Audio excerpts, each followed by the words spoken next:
Heart beat scan ఒక్క second లోనే world class 640 slide CT scan ఇప్పుడు మీ విస్టా ఇమేజింగ్ బంజారా హిల్స్ లో.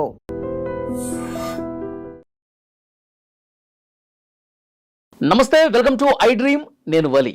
అమెరికా అధ్యక్షుడు డొనాల్డ్ ట్రంప్ నిన్న చేసిన ప్రకటన ఒకసారి గుర్తు చేసుకుంటే, ఇరాన్ నాగరికతను పూర్తిగా తుడిచిపెట్టేస్తాం, సర్వనాశనం చేసేస్తాం, ఇంకా అక్కడ ఒకళ్ళు కూడా మిగలరు అని కామెంట్ చేశాడు. ఏదైతే ఆ డెడ్ లైన్ సమీపిస్తున్నటువంటి సమయంలో ఒక్కసారిగా తన మాట మార్చేసి 2 వారాల గడువు ఇస్తా ఉన్నాం, మళ్ళీ 2 వారాల పాటు సీజ్ ఫైర్ నడుస్తుందని కూడా స్పష్టంగా చెప్పినటువంటి పరిస్థితి ఉంది. అంటే ఇది ట్రంప్ ఏమన్నా వ్యూహాత్మకంగా వ్యవహరిస్తూ ఉన్నాడా? ఈ 2 వారాల పాటు ఎలాంటి చర్చలు జరిగే అవకాశం ఉంది? దీని గురించి మనం క్లియర్గా మాట్లాడదాం. ప్రస్తుతం నాతో పాటు స్టూడియోలో ఉన్నారు రిటైర్డ్ ఆర్మీ మేజర్ శ్రీనివాస్ గారు. సార్తో మాట్లాడదాం. సార్ నమస్కారం. నమస్కారం అండి. శ్రీనివాస్ గారు, ట్రంప్ వ్యవహార శైలిని ఎట్లా చూస్తారు? ఈ 2 ప్రకటనలు ఎట్లా చూస్తారు? మొదటి నుంచి కూడా యుద్ధం ప్రారంభించినప్పటి నుంచి కూడా ట్రంప్ చెప్పినటువంటి ఏ స్టేట్మెంట్ కూడా పొంతం లేనటువంటి స్టేట్మెంట్గా మారిపోయింది. ప్రపంచ దేశాలకి ఇది ఒక ఇన్కన్సిస్టెంట్ స్టేట్మెంట్స్గా మారిపోయినాయండి. ఈయన ఇచ్చినటువంటి ఏదైనా సరే. స్టార్టింగ్లో ఏమన్నాడు, 5 రోజుల్లో యుద్ధాన్ని ముగించేస్తాము అన్నాడు, రెజ్యూమ్ చేంజ్ చేసేస్తాము అన్నాడు.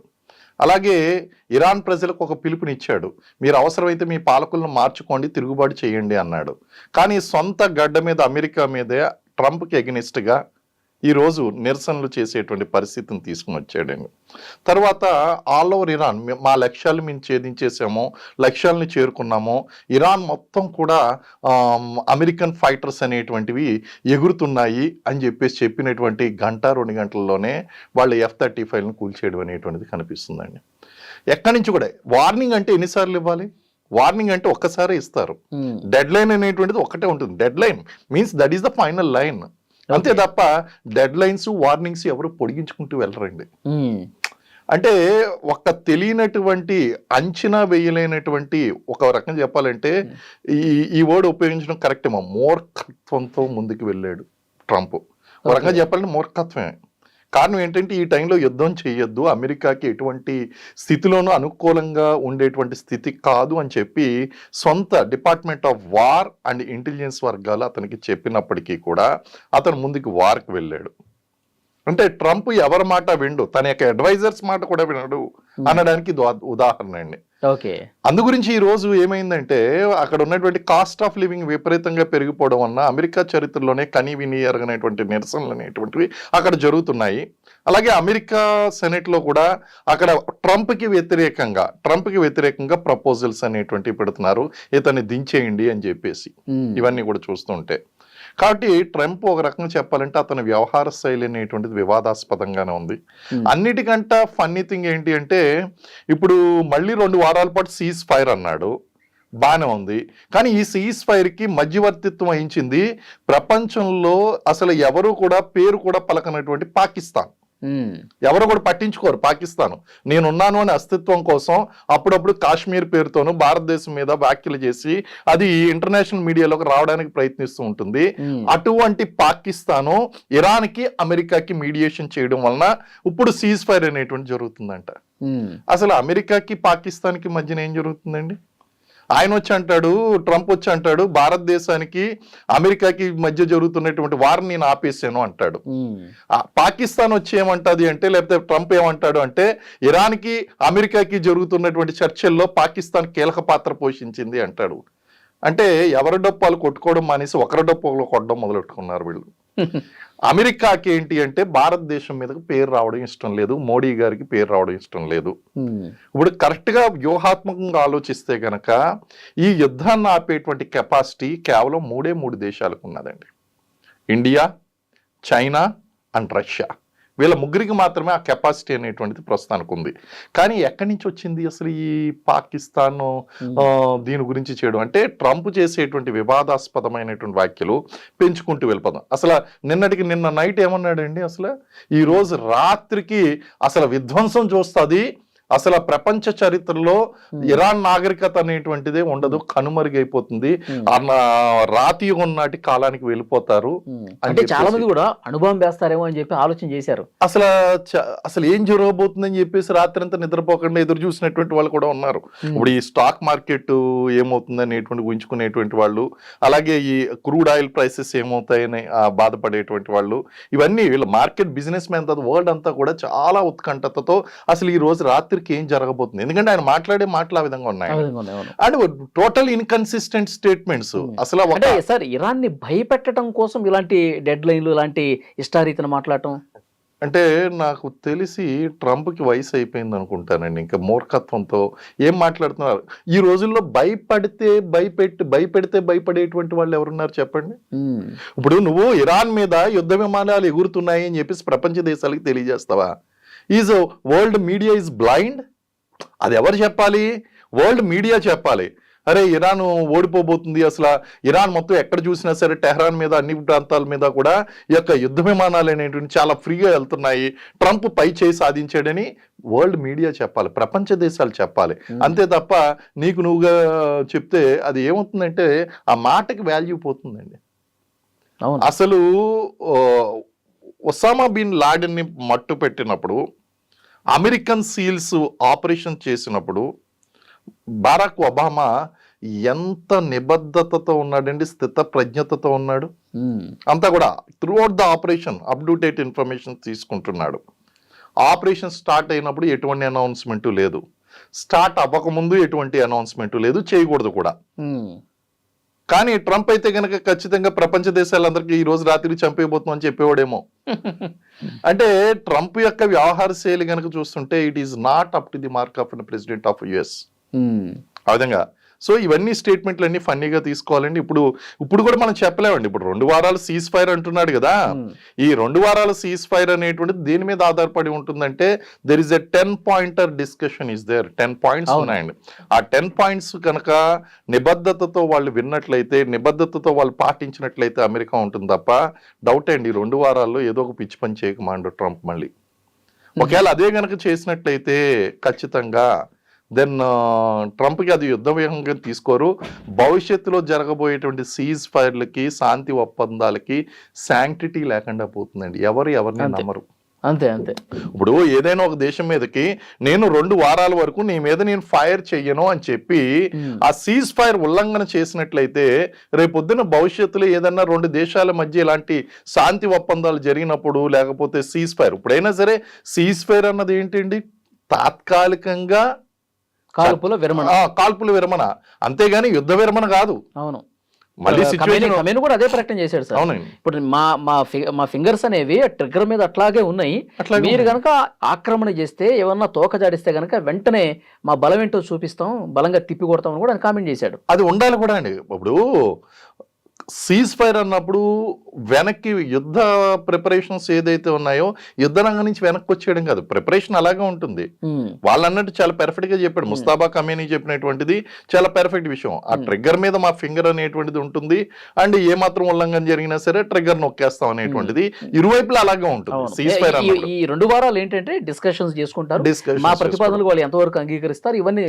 అవునండి. ఆ ప్రతిపాదనలు 10 పాయింటర్ ఏదైతే ఉందో ఆ 10 పాయింటర్ ప్రతిపాదన కూడా అంత ఈజీ అయినటువంటి విషయాలు కాదండి. ఇప్పుడు ఆ 10 పాయింటర్స్ కూడా, ఇప్పుడు 10 పాయింటర్స్ లో కనుక చూసుకున్నట్లయితే ఫస్ట్ పాయింట్ మనం డిస్కస్ చేయవలసినటువంటిది, ఫస్ట్ చూసినట్లయితే అందులో ఉన్నటువంటి ఫస్ట్ పాయింట్ ఏంటి అంటే ఆల్ యుఎస్ శాంక్షన్స్ రిమూవల్. అన్నీ ఇప్పుడు యుఎస్ కొన్ని ఆర్థిక పరమైనటువంటి ఆంక్షలు విధించిందండి.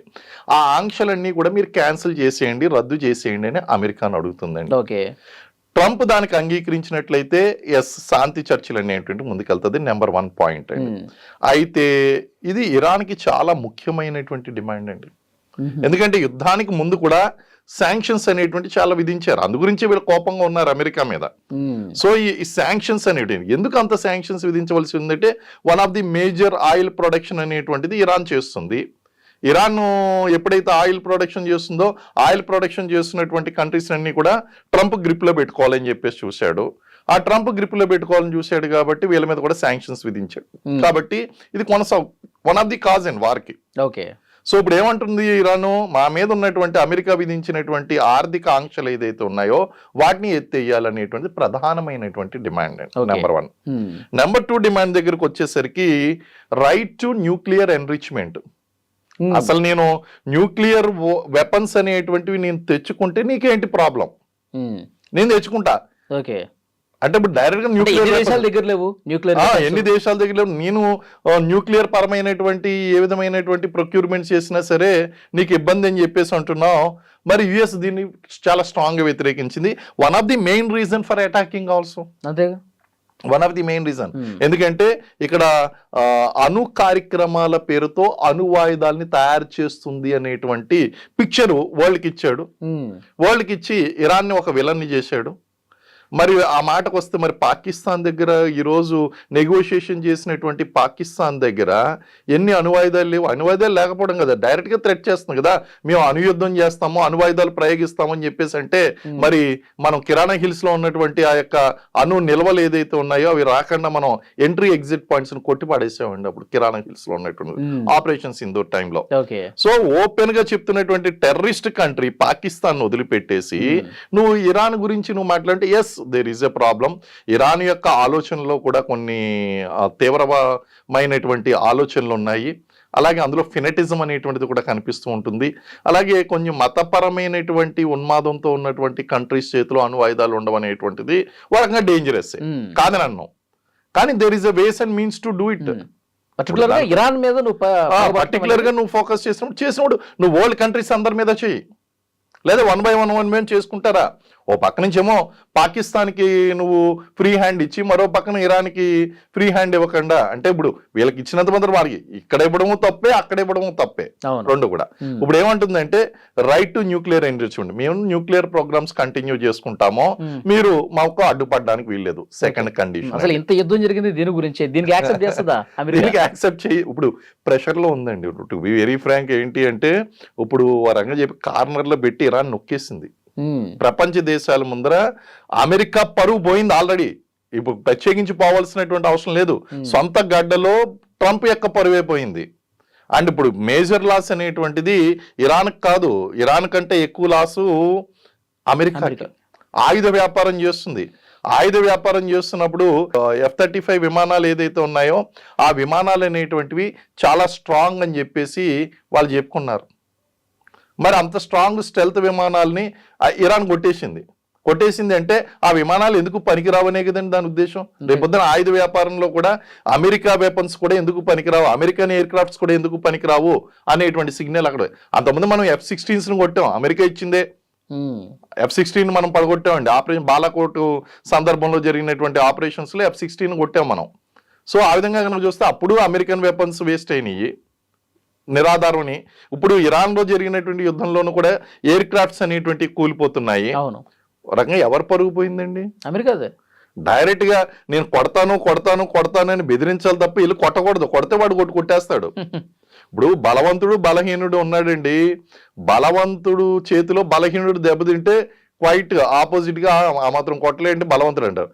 అదే బలహీనుడు బలవంతుడిని కొడితే మొత్తం ఇదే ఇరాన్ అమెరికాను కొట్టింది. ఇప్పుడు కొట్టిన వెంటనే ప్రపంచ దేశాల ముందర పరుగు పోయింది. ఇప్పుడు ఎవరికి ఎక్కువ ఇంపార్టెన్స్ వచ్చిందంటే ఇరాన్కి ఎక్కువ ఇంపార్టెన్స్ వచ్చేసిందండి. So second one. Third one ఏంటి అంటే యుఎస్ నాన్ అగ్రెషన్ గ్యారంటీ అనేటువంటిది ఇవ్వాలి. అంటే ఏంటి, ఇక భవిష్యత్తులో ఇరాన్ మీద దాడి చెయ్యము అనేటువంటి ఒక గ్యారంటీ ఇవ్వాలి. అమెరికాకి ఇది రుచించదు. ఎందుకంటే అమెరికన్ పాలసీ ఏంటంటే ఎక్కడైతే ప్రపంచంలో ఆయిల్ నిల్వలు ఎక్కువగా ఉన్నాయో అక్కడ ఉన్నటువంటి ప్రభుత్వాన్ని గ్రిప్లో కన్నా తెచ్చుకోవాలి, లేకపోతే వాళ్ళ మీద ప్రెషర్ అన్నా చేయాలి, లేకపోతే అర్ధరాత్రి వెళ్ళి భార్యతో సహా కిడ్నాప్ అన్నా చేసేయాలి, లేకపోతే ఏదో ఒకటి చేయాలండి. అమెరికా చేసేటువంటి పనులు ఇయ్యే. మరి దీనికి ఒప్పుకోవాలండి, మూడో కండిషను. నాలుగోది విత్డ్రాల్ ఆఫ్ యుఎస్ ఫోర్సెస్. ఇప్పుడు యుఎస్ ఫోర్సెస్ అనేటువంటివి ఇక్కడ మిడిల్ ఈస్ట్ లో ఉన్నాయండి. అంటే not only in Iran, Gulf countries లో ఉన్నాయి. గల్ఫ్ కంట్రీస్ లో ఉన్నాయండి, మిడిల్ ఈస్ట్ లోని. అసలు నీకు అక్కడ యుఎస్ ఫోర్సెస్ ని పెట్టవలసినటువంటి అవసరం ఏమొచ్చింది? ఇప్పుడు అక్కడ ఉన్న ఎయిర్ బేస్లు మొత్తం తీసేయమని చెప్తున్నాడు. ఎయిర్ బేస్లు తీసేయాలి. అండ్ ముఖ్యంగా బహ్రైన్ లో 5th ఫ్లీట్ ఉందండి. That is the main head quarters. అంటే పెంటగాను ఎలాగా యుఎస్ లో పెంటగాను ఈ మిలిటరీ ఫోర్సెస్ కి హెడ్ క్వార్టర్స్ అలాగే ఇక్కడ మిడిల్ ఈస్ట్ లో బహ్రెయిన్ లో 5th ఫ్లీట్ ఉంది. ఓకే. ఈ 5th ఫ్లీట్ అనేటువంటిది అక్కడి నుంచి వెళ్ళిపోవాలి, విడ్రాల్ చేసుకోవాలి. ఇక్కడ ఏం చేస్తున్నారంటే వీళ్ళు దాదాపు ఒక 22 మిడిల్ ఈస్ట్ లో ఒక 22 కంట్రీస్ నా చుట్టుపక్కల ఉన్నటువంటి మొత్తం middle east plus surrounding countries లో 22 కంట్రీస్ కంట్రోల్ చేస్తుంది ఇది బహ్రెయిన్ 5th ఫ్లీట్. అలాగే ఎయిర్ బేసెస్ ఉన్నాయి, ఎయిర్ ఫోర్సెస్ మూవ్మెంట్స్ ఉన్నాయి మిడిల్ ఈస్ట్ నిండా, కువైట్, యుఏఈ వీళ్ళన్ని చోట్ల కూడా. సో ఇవన్నీ కూడా విడ్రా చేసేయాలి. అసలు నువ్వు అక్కడ ఎందుకు పెట్టాలి? అక్కడ ఉంటే అది భవిష్యత్తులో కూడా ఇరాన్కి థ్రెట్ అది. అంతేగా, ఎందుకంటే అక్కడ ఉండి ఇంటెలిజెన్స్ ఇన్ఫర్మేషన్ అంతా గ్యాదర్ చేస్తుంది, మొత్తం మిలిటరీ ఇన్పుట్స్ అంతా కోఆర్డినేట్ అవుతుంది అక్కడ నుంచి, మొత్తం అంతా కూడా అక్కడ ఫోర్సెస్ అనేటువంటి బయటికి వెళ్ళిపోవాలండి. దట్ ఈస్ వెరీ ఇంపార్టెంట్ అండి. Next control of Hormuz straight. ఇక్కడ హార్ముజ్ జలసంధి ఏదైతే ఉందో ఆ హార్ముజ్ జలసంధికి నియంత్రణ అనేటువంటిది పూర్తిగా ఇరాన్కి ఇచ్చేసేయాలి, దాన్ని ఒప్పుకోవాలి. ఇప్పుడు ఆల్రెడీ ఇప్పుడు బలవంతంగా తీసుకుంది కాబట్టి దాని మీద కంట్రోల్ వాళ్ళకి ఇచ్చేసేయాలండి. ఇరాన్ చేతిలోనే ఉంటది. కారణం ఏంటంటే నువ్వు విపరీతమైనటువంటి నష్టాన్ని క్రియేట్ చేసావు యుద్ధం ద్వారా. ఇప్పుడు నష్టాన్ని భర్తీ చేసుకోవాలంటే నువ్వు ఆ నష్టం అన్నా, యుద్ధంలో కోల్పోయినట్టు నష్టం అన్నా నువ్వు ఇవ్వాలి. అమెరికా చరిత్రలో ఎక్కడైనా ఉన్నదండి ఏ దేశానికన్నా సరే యుద్ధంలో కోల్పోయినటువంటి నష్టాన్ని ఇవ్వడం అనేటువంటిది చరిత్రలో లేదు, అది జరగదు. కాబట్టి వీళ్ళు ఏమంటున్నారంటే మేము పని చేసుకుంటాం, ఇక్కడ టోల్ గేట్ పెట్టుకుంటాం హ్యాపీగా, హార్ముజ్ జలసంధి దగ్గర మేము టోల్ ట్యాక్స్ వసూలు చేసుకుంటాం. ఇక్కడికి దాటేటువంటి ప్రతి వాడా కూడా అంటే ఏంటి, అమెరికా ఇజ్రాయెల్ చేసినటువంటి తప్పులకి ప్రపంచం ట్యాక్స్ భరించాలి, ట్యాక్స్ కట్టాల్సిందే. ఇక్కడ ఇరాన్కి దే ఆర్ నాట్ ఇంట్రెస్టెడ్. నువ్వు అమెరికా ఇస్తుందా ఇజ్రాయెల్ ఇస్తుందా అన్నది ఇంపార్టెంట్ కాదు. మాకు నష్టం ఏదైతే జరిగిందో ఆ నష్టం ఇప్పుడు ప్రపంచ దేశాలన్నీ కూడా కంపెన్సేషన్ అడుగుతాయి. మరి అమెరికాను అడిగితే బాబు నువ్వు చేసినటువంటి పిచ్చి పని వల్ల ఈ రోజు అక్కడ టోల్ ట్యాక్స్ పడుతుంది, మరి ఏంటి మాకు టారిఫ్స్ తగ్గిస్తావా, లేకపోతే నీ యొక్క ఆంక్షలు తీసేస్తావా, లేకపోతే మాకు వచ్చేటువంటి ట్యాక్స్లు మా మీద విధిస్తున్నటువంటి ట్యాక్స్లు వీటిని అన్ని పూర్తిగా తగ్గించి మాకు ఏదో ఒక విధంగా కంపెన్సేట్ చేయి అని అక్కడ మళ్ళీ ప్రెషర్ చేస్తారు. అన్ని రకాలుగా అమెరికాకి నష్టం, అన్ని రకాలుగానే అమెరికాకి నష్టమే. ఇంతకుముందు సార్ అది అంతర్జాతీయ జలసంధి కాబట్టి ఫ్రీ మూవ్మెంట్ ఉండేది, అసలు ఫ్రీ మూవ్మెంట్ రూపాయి కూడా కట్టకుండా వచ్చేవాళ్ళు. ఇప్పుడు డైరెక్ట్ గా ఏమంటున్నారంటే 10 పాయింట్లలో మేము ట్యాక్స్ వసూలు చేసుకుంటాం, మీరు మాట్లాడడానికి వీల్లేదు. ఇది చాలా పెద్ద కాంట్రవర్సీ అండి, ఇది ఎంటైర్ వరల్డ్ కాంట్రవర్సీ అండి. ఇది నాట్ ఓన్లీ అమెరికా డిసైడ్ చేయడం కాదండి, రేపు పొద్దున్న ఇది రష్యా వాడలు వెళ్ళినా, ఇండియా వాడలు వెళ్ళినా, ఎవరు వెళ్ళినా ఆఫ్ కోర్స్ మనకు ఉన్నటువంటి దౌత్య పరమైనటువంటి ఒప్పందాలు మనకు ఉంటాయి. ఓకే, మనకి ఎటువంటి ట్యాక్స్ లేకుండా విడుదల చేస్తే అది గొప్ప అండి మనకి. అది ఇరాన్ ఇష్టం అది. కానీ ఇరాన్ వాళ్ళ ఇష్టం మీద ఆధారపడి ఉంది. కానీ ఏమంటుంది అంటే మేమైతే ట్యాక్స్ వసూలు చేసుకుంటాం, దాని మీద పూర్తి కంట్రోల్ మాది, దాని మీద ఉన్నటువంటి సావర్నిటీ మాది, దాని మీద ఉన్నటువంటి సార్వభౌమత్వం మాది, అది మా కంట్రోల్లో ఉండాలంతే, ఒప్పుకోండి అని చెప్పేసి ఒక పాయింట్ అండి. నెక్స్ట్ సేఫ్ షిప్పింగ్ ప్రోటోకాల్ అంటున్నారు. అంటే ఈ హార్ముజ్ జలసంధి ద్వారా ఏదైనా నౌక వెళ్ళాలి అంటే గనక కొన్ని కొత్త రూల్స్ పెట్టుకుంటాము, ఆ కొత్త రూల్స్ ప్రకారం సేఫ్ గా దాటించేటువంటి బాధ్యతలో మీరు కూడా కోఆపరేట్ చేయాలి అని చెప్పేసి కొన్నిసార్లు టోల్ ఫీజులు ఉంటాయి, టోల్ ఫీజులు లేకుండా ఉంటాయి, అన్ని కూడా కొత్త రూల్స్ వస్తాయి, కొత్త రూల్స్ ప్రకారం ఒబే చేయాలి అనేటువంటిది ఒక కండిషన్ అండి. Next unfreeze the Iranian assets. ఇదేంటి అంటే ప్రపంచ దేశాల్లో ఇరాన్ అసెట్స్ కొన్ని ఉన్నాయండి, వాటిని అన్నింటినీ అమెరికా ఫ్రీజ్ చేసింది.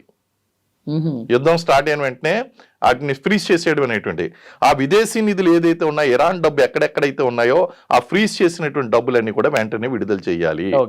ఎందుకంటే ఇప్పుడు యుద్ధాన్ని ఆపాలంటే దానికి ఫండ్స్ ఆపాలంటే అమెరికా ఏం చేసిందంటే ప్రపంచంలో వివిధ దేశాల వద్ద ఉన్నటువంటి ఫండ్స్ అన్ని కూడా వాళ్ళ మీద చెప్పి ఆపించేసింది, అవన్నీ కూడా రిలీజ్ చేయించాలి, అనదర్ కండిషన్ అండి. Next compensation of war damage. ఇప్పుడు నువ్వు బిల్డింగ్ మీద బాంబు వేసావు కదా, ఆ బిల్డింగ్ అయినటువంటి కాంక్రీట్ ఖర్చు, రూఫ్ ఖర్చు, మొత్తం బిల్డింగ్ అయినటువంటి ఖర్చు మొత్తం మేము రాసి పెట్టుకున్నాం, నువ్వు ఇచ్చేసేయి మాకు నష్టపరిహారం. అమెరికా ఇది ఎప్పటికీ జరగదు. Next end of attacks and Iran and allies. అంటే ఇరాన్ మీద, ఇరాన్ యొక్క మిత్ర దేశాల మీద అటాక్స్ అనేటువంటివి ఇమీడియట్ గా ఆగిపోవాలి. మరి ఎక్కడ అవుతున్నాయండి? అక్కడ ఆల్రెడీ లెబనాన్ మీద అటాక్స్ జరుగుతూనే ఉన్నాయి. నెతన్యాహు కామెంట్ చేశాడు సార్ డైరెక్ట్ గా, మేము కంటిన్యూ చేస్తామని చెప్పేసి 2 వారాల పాటు సీజ్ ఫైర్ ఉంటుంది, అది కేవలం ఇరాన్ కు మాత్రమే వర్తిస్తుంది, ఇరాన్ మిత్రులకు మాత్రం వర్తించదని కంటిన్యూ చేస్తున్నారు. అవును. సో ఇంకెక్కడ ఇప్పుడు సీజ్ ఫైర్ అనేటువంటిది కూడా 100% ఇంప్లిమెంట్ కానట్టే. Cease fire is between America and Iran, అంతే. కానీ ఇజ్రాయెల్కి లెబనాన్కి మధ్య కాదు. సో ఇది కూడా అనదర్ కాంట్రవెన్షియల్ అగ్రిమెంట్ అండి. ఓకే. నెక్స్ట్ ఫైనల్ గా చూస్తే గనక బైండింగ్ యుఎన్ రిజల్యూషన్ అండి. అంటే ఏంటి, ఇప్పుడు దాకా చెప్పినటువంటి ఈ కండిషన్స్ అన్నీ కూడా యునైటెడ్ నేషన్స్ లో లీగల్ డాక్యుమెంట్ ద్వారా అగ్రిమెంట్ జరగాలి, దాన్ని ఇంప్లిమెంట్ చేయించాలి ఓకే. యునైటెడ్ నేషన్స్ ద్వారా అనేటువంటిది. అంటే దీన్ని లీగల్ గా ఇంప్లిమెంట్ చేయాలి, దానికి పూర్తిగా ఒక చట్టబద్ధత ఉండాలి, ఒక చట్టబద్ధత ఉండాలి. రేపు పొద్దున్న మళ్ళీ భవిష్యత్తులో యుద్ధం చేయనని చెప్పి బాంబు వేస్తేనే, ఒకవేళ సరే అమెరికాకి ఇరాన్కి జరిగింది, ఇజ్రాయెల్ దాడులు కొనసాగిస్తుందంటే నువ్వు చేయించిందే నువ్వు కదా. సో దీనికి ఒక లీగల్ బైండింగ్ కావాలి. సో ఈ విధంగా ఈ 10 పాయింట్స్ అనేటువంటివి ముఖ్యమైనటువంటి ప్రపోజల్స్. డొనాల్డ్ ట్రంప్ ఈ ఇరాన్ పెట్టినటువంటి ప్రతిపాదనలు చాలా వరకు సానుకూలంగానే ఉన్నాయి అని చెప్తా ఉన్నాడు. చాలా ఇందులో ఏ ఒక్కటి అనుకూలత లేకపోయినా, ఎందుకంటే ఇందులో ప్రతిదీ కూడా ఇరాన్కి ఇంపార్టెంటే అండి. ఇప్పుడు సరే 9 పాయింట్స్ వేస్తాను, నువ్వు ఈఎన్ ద్వారా చేస్తున్నటువంటి ఆ లీగల్ గా ఇంప్లిమెంట్ చేయాలని నేను చేయను అన్నాడు అనుకోండి ట్రంప్, పోయిందిగా మొత్తం 9 పాయింట్స్ పోయినట్టుగా. దానికి ఎటువంటి లీగల్ శాంక్టిటీ లేనప్పుడు నువ్వు మళ్ళీ భవిష్యత్తు మీద నీ మాట మీద నువ్వు నిలబడతావు గ్యారంటీ లేదు. రేపు పొద్దున మళ్ళీ రికవర్ అవుతావు, అదుని చూసి మళ్ళీ కొడతావు, లేకపోతే యుద్ధానికి సంబంధించినటువంటి డ్యామేజెస్ ఇవ్వను అని అంటావు. మరి ఎవడు భరిస్తాడు ఇవన్నీ కూడా? నువ్వు డ్యామేజ్ అన్న ఇయ్యి, లేకపోతే దానికి ఒక ఆల్టర్నేటివ్ మెథడ్ ఉంది అక్కడ. ఏంటంటే ప్రపంచ దేశాల నుంచి నేను వసూలు చేసుకుంటాను, నువ్వు మాట్లాడకు. దానికి యుఎస్ నుంచి లీగల్ శాంక్టిటీ దానికి, ఇప్పుడు యుఎన్ నుంచి ఇవ్వాలి లీగల్ శాంక్టిటీ, దానికి వసూలు చేసుకుంటుంది ఇరాను. మీరు ఎవరో మాట్లాడుకుని యునైటెడ్ నేషన్స్ చెప్పాలంటండి. ఇది కూడా ఒక కఠినమైనటువంటి అంశమే. సరే, నాకు ఇక్కడ ఒక డౌట్ వస్తా ఉంది. డొనాల్డ్ ట్రంప్ 2 వారాల పాటు సీజ్ ఫైర్ ప్రకటన చేశాడు. గతంలో అంటే ఫిబ్రవరి 28వ తారీఖు అసలు యుద్ధం స్టార్ట్ చేసే సమయానికి జెనీవాలో చర్చలు జరుగుతున్నాయి సార్. ఒకవైపు చర్చలు జరుగుతుండగా ఆల్ ఆఫ్ సడన్ యుద్ధం స్టార్ట్ చేసేసాడు, సుప్రీం లీడర్ని చంపేశాడు. అంటే దాంట్లో ఇప్పుడు ఇతన్ని ఈ సీజ్ ఫైర్ని అట్లా వీళ్ళ మైండ్లో ఉంచి వ్యూహాత్మకంగా ఒక 2 రోజుల్లో అతిపెద్ద దాడి చేయడానికి ఏమన్నా ప్లానా, అట్లా ఏమైనా ఆలోచించాలా? చెప్పలేమండి ట్రంప్ మదిలో ఏముంటుంది అనేటువంటిది. ఎందుకంటే ఇన్కన్సిస్టెంట్ స్టేట్మెంట్స్ ఇస్తున్నాడు, వ్యూహాత్మకంగా వ్యవహరిస్తున్నాడు. అతను ఏమనుకున్నాడంటే చర్చలు జరుగుతుండగానే ఇజ్రాయెల్ చేత దాడి చేయించాడు. దాడి చేయించి ఆయన ఆయతుల్లా అలీ ఖమేనీని చంపించేశాడు. ఆయన ఏమనుకున్నాడంటే లీడర్షిప్ రెజ్యూమ్ చేంజ్ అయిపోద్ది అనుకున్నాడు. ఎక్కడ రెజ్యూమ్ చేంజ్ అయింది అసలు? నేను రెజ్యూమ్ చేంజ్ చేశాను, అమెరికా లక్ష్యాలను చేరుకుంది అంటున్నాడండి. ఆయన ముస్తాబా ఖమేనీ ఎవరు? ఆయతుల్లా అలీ ఖమేనీ కొడుకే. అంతే. ఆయన డైరెక్ట్గా ఇప్పుడు సమరసింహారెడ్డి సినిమాలోనో లేకపోతే ఇందిరా సినిమాలోనో చూపించిన రాయలసీమ ఫ్యాక్షనిజం లాగా నా తండ్రిని చంపినటువంటి పగ నుంచి చల్లార్చుకోవాలి అని చెప్పేసి ఆయన ఎదురు చూస్తున్నాడు అండి. అది అలాగే ఉంది. మరి ఒక రకంగా చెప్పాలంటే నేను డైరెక్ట్గా ట్రంప్ని చంపుతాను అంటున్నాడు ఆయన. ట్రంప్ని చంపాలంటున్నాడు డైరెక్ట్గా, అమెరికా కాదు ట్రంప్నే చంపాలి. సో ఆ విధంగా కనుక చూస్తే గతంలో కూడా ట్రంప్ అనేటువంటిది అక్కడ చర్చలు జరుగుతుండగానే ఇక్కడ చర్చలు అనేటువంటి ఓ పక్కన ఇంకా ఎటువంటి ప్రతికూలమైనటువంటి కంక్లూజన్కి అనుకూలమైనటువంటి కంక్లూజన్కి రాకుండానే అటాక్ చేశాడు. ఇప్పుడు కూడా సీజ్ ఫైర్ మధ్యలో ట్రంప్ ఆ విధంగా ప్రవర్తించినా సరే ఏమి ఆశ్చర్యపోవాల్సినటువంటి అవసరం లేదండి. గతంలో అతనికి ఏంటంటే ఒక్క ఆయతుల్లా అలీ ఖమేనీని చంపేసి ముఖ్యమైనటువంటి లీడర్ని చంపేస్తే మొత్తం కంట్రోల్లో గ్రిప్లోకి వచ్చేస్తుంది, దిక్కుతోచినటువంటి నాయకుడు లేనటువంటి సేనలు చెల్లా చెదురైపోతాయి, కూర్చుంటారు ఇలాంటివన్నీ. వాళ్ళు ఏంటంటే లోకల్ రిజమ్స్ గా వాళ్ళు ఏం చేశారంటే స్థానికంగా డివైడ్ అయిపోయారండి, గ్రూప్స్ గా డివైడ్ అయిపోయి అటాక్స్ చేస్తున్నారు వాళ్ళు. కాబట్టి వాళ్ళు ప్లాన్ ఏ పోతే ప్లాన్ బి, ప్లాన్ పోతే ప్లాన్ సి అనేటువంటిది ప్లాన్స్ అన్ని కూడా next down the line leadership అనేటువంటి డిసైడ్ చేసుకుని ఉన్నారు వాళ్ళు. వాళ్ళు 20 years బట్టి ప్రిపరేషన్ చేస్తున్నారండి. అయితే వాళ్ళని అంచనా వేయడంలో ట్రంప్ ఘోరమైనటువంటి తప్పిదం చేశాడు. అతనికి ఏంటంటే ముస్తాబా అలీ ఖమేనీని ఎలిమినేట్ చేయాలి, చేసేసాడు. తర్వాత కాన్సిక్వెన్సెస్ ఏంటి అనేటువంటి ఆలోచించేంత ఎవరి మాట వినలేదు, ఆయన ఆలోచించలేదు. Wrong decision. అందుకే 5 రోజుల్లో ఫినిష్ చేస్తాం ఫస్ట్ రోజునే చంపేశాడు ఆయతుల్లా అలీ ఖమేనీని. మిగిలిన 4 రోజులు వీళ్ళు దారికి వచ్చేస్తారు అనుకున్నాడు. ఎందుకంటే పావుని నెత్తి మీద కొట్టాను అనుకున్నాడు కానీ తోక మీద కొట్టాడండి, తాచు పావుని తోక మీద కొట్టేసరికి అది పైకి లేచింది. ఆ రిటాలియేషన్ ని ఎలా తట్టుకోవాలో కూడా అర్థం కాలేదు. ఒకటండి, మొసలి బలమైనదా కాదా అనేటువంటిది మీకు ఎక్కడ తెలుస్తుంది? వాటర్లో తెలుస్తుంది. మొసలి వాటర్లో ఉన్నంత వరకు అది బలమైందే. అది నేల మీదకి వచ్చినప్పుడు కదా అది బలహీనమైనటువంటిది. కాబట్టి అది నువ్వు నీళ్ళలోకి వెళ్ళి నీ మొసలితో ఫైట్ చేస్తానంటే ఎట్లాగా? అమెరికా వ్యవహారం కూడా అలాగే ఉంది. నేను ఇరాన్ గడ్డ మీదకి వెళ్ళి నేను ఇరాన్తో ఫైట్ చేస్తాను, అది నీటిలో ఉంది. మొసలి నీటిలో ఉన్నప్పుడు అది బలమైనటువంటిదే. లేదా నేను ఏనుగుని నేను క్రష్ చేసేస్తాను అంటే ఎంత ఎలా ఇబ్బంది పెట్టాలో ఏనుగునైనా సరే మొసలి నీటిలో ఇబ్బంది పెట్టగలదు. అవును. సో మొసలి దాని యొక్క బలమైనటువంటి స్థానంలో నువ్వు కొట్టాలి అంటే నీకు చాలా బలాలు కావాలి, చాలా క్యాలిక్యులేషన్ కావాలి, చాలా ఫోర్సెస్ కావాలి. అవి ఏం అంచనా వేసుకోకుండా నీకు జస్ట్ ఒక బిజినెస్ మ్యాన్లా ఆలోచించి జస్ట్ వన్ సైడెడ్గా ఆలోచించి వార్ స్టార్ట్ చేసాడు. అవును. అడ్వైజర్స్ మాట వినాలి కదండి. వెనకాల అడ్వైజర్స్ చెప్తానే ఉన్నారు ఈ టైంలో అమెరికాకి తీవ్రమైనటువంటి నష్టం జరుగుతుంది, ఓడిపోక తప్పదు అని చెప్పారు. క్లియర్గా చెప్పేశారు అమెరికా ఓడిపోతుంది అని చెప్పారు. మరి ఇప్పుడు జరిగింది ఏంటి? ఓడిపోయిందా నెగ్గిందా? ఓడిపోయానని ఆయన భావించాడు కాబట్టి మొన్న బండబూతులు ఇచ్చాడు సార్ ఇరాన్ని. ఎంత ఉపయోగించకున్నటువంటి వర్డ్స్ అన్ని కూడా ఉపయోగించి మాట్లాడాడు. ఫ్రస్ట్రేషన్. ఎంత చెప్పినా వీళ్ళు వినట్లేదు. ఓడిపోయాడండి. సింపుల్ గా చెప్పాలంటే నేను నా విమానాలు ఎగురుతున్నాయని చెప్పినా సరే, మా లక్ష్యాలు ఛేదించాయని చెప్పినా సరే, ఈయన డిగ్నిఫైడ్ ఎగ్జిట్ కోసం ప్రయత్నిస్తున్నాడు. ఆ డిగ్నిఫైడ్ ఎగ్జిట్ కోసం ఆఖరికి పాకిస్తాన్ లాంటి దేశాల పేరును ఉపయోగించుకోవాల్సి వచ్చిందంటే అసిం మునీర్ యొక్క పేరుని లేకపోతే పాకిస్తాన్ షరీఫ్ వీళ్ళ పేర్లను ఉపయోగించుకోవాల్సి వచ్చిందంటే అమెరికా స్థాయి ఏ స్థాయి జారిపోయిందో మీరు చూడండి.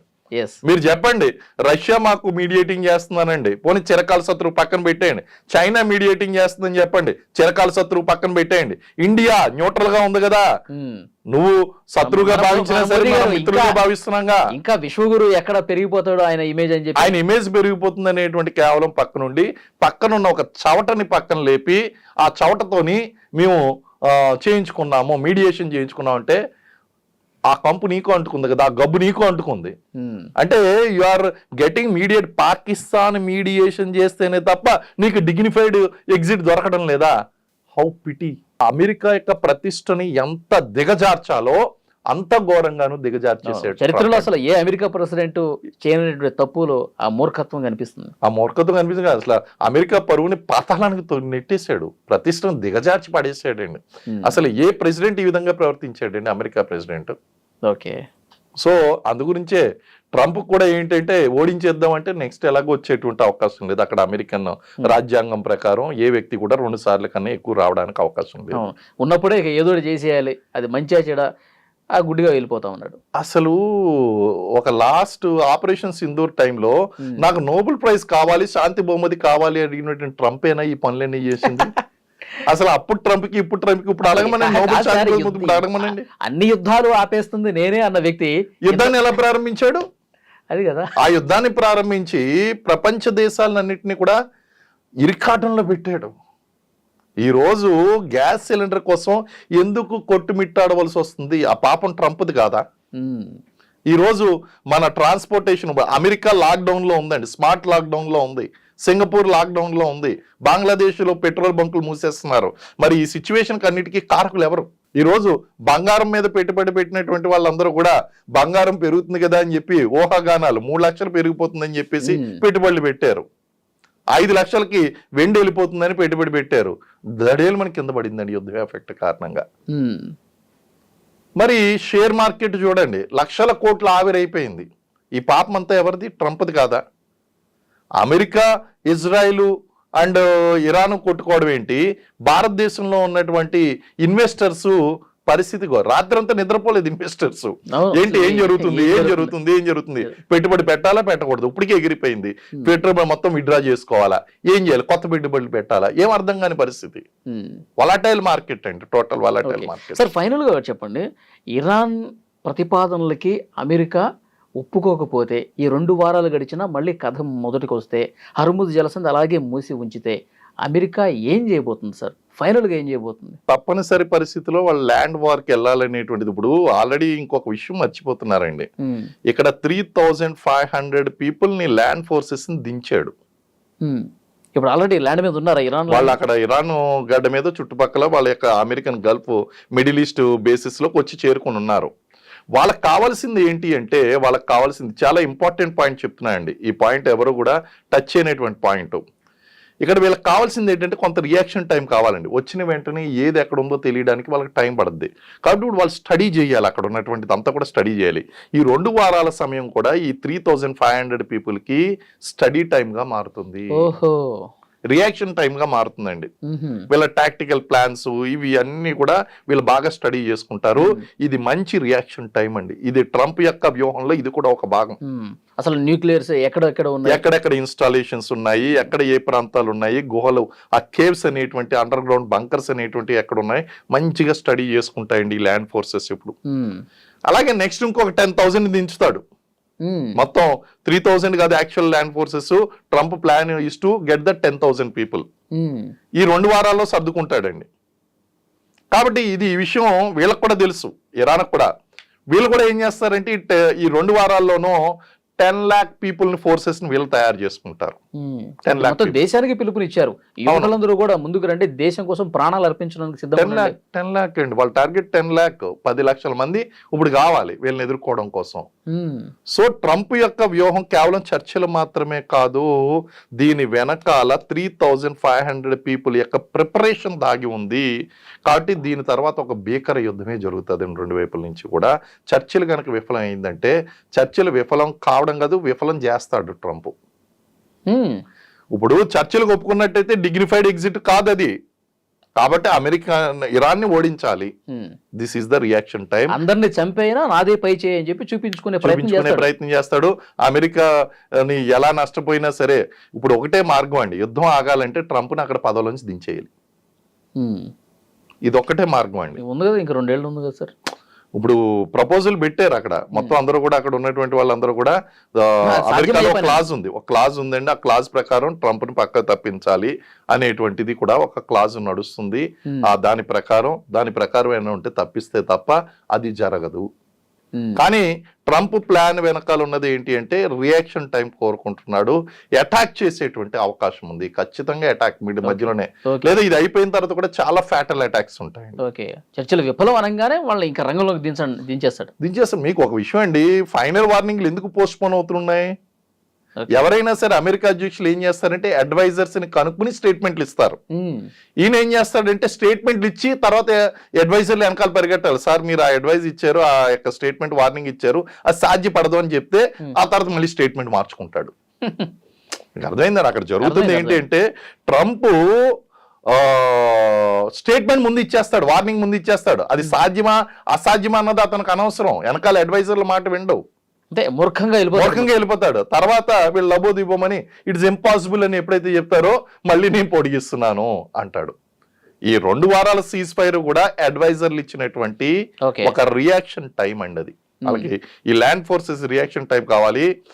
ఇది గనక చర్చలు విఫలం అయినా, లేదా ట్రంప్ 100% విఫలం చేయడానికి ప్రయత్నిస్తాడు.